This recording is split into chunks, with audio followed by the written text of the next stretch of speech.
Ladies and gentlemen, we, the coalition of FCT indigenous group, are in deep dilemma over the affairs of FCT minister.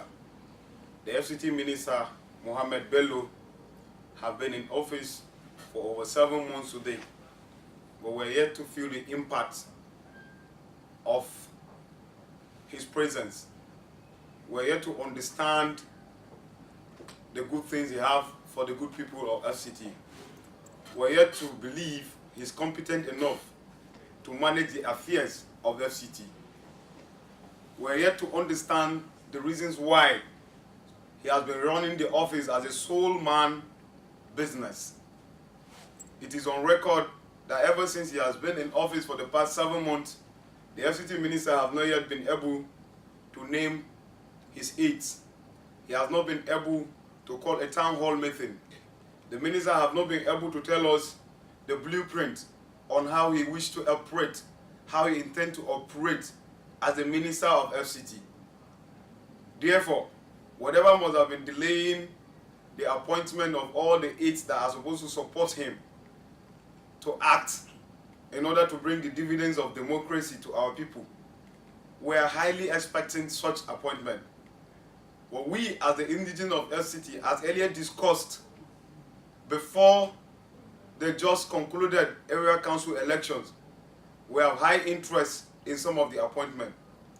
Nigerians will bear me witness that we cannot continue to accept strangers who are not sympathetic to our plight, who do not understand the plight of FCT indigenes.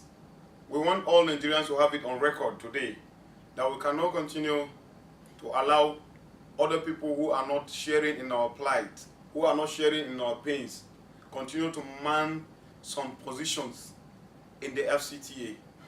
We cannot continue to allow people to manage the affairs of our education, because we have so far so good in the record of Nigeria. We have the least record of scholarship awarded to indigenous people ever in Nigeria. It is unimaginable that our land taking, we're suffering demolition threat on daily basis. Our means of income, our parents were known for farming, but yet today we cannot have a say in our land. We are excluded when it comes to appointment, even from the presidency, FCDA, and all that. Nobody has considered us for any appointment. Nobody has considered our people worthy enough to be relevant in the sharing formula of the nation called Nigeria. It is so disappointing that still yet we cannot live in our own homes. It is so disappointing that somebody called my grandfather's house shanty. It is so disappointing when the minister said, go ahead and clean shanties, and all the Department of Development Control does is to come to our land and say, look, leave this place, or push down houses, describing them that Baggy man cannot own this house, or the normal Koro or Gede man cannot own a good house. It is very disappointing. Therefore, we're moving to stop them from performing their official duties because we have no choice.